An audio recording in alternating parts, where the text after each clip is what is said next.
it's Kate with WTI.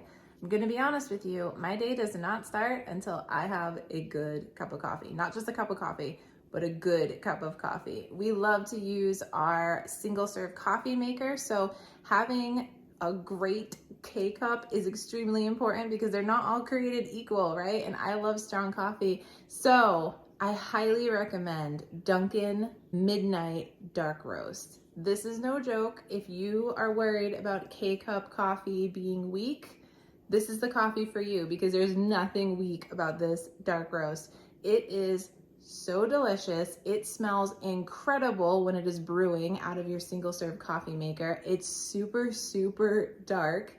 When I drink it black, to me, it tastes like an espresso. Like I just made espresso out of a homemade machine. Like it is that good. So I like it black, but I also like to put a little bit of non-dairy milk in there, and it is so full of flavor. Like I said, there's nothing weak about this, and especially when I add creamer or milk or whatever, sometimes with a K-Cup, it can really lose its flavor because maybe it's not quite as strong. Not the case with this little guy. It is so incredibly bold. So if you love dark roast, you are not going to be disappointed by Dunkin Midnight, but that's just my point of view.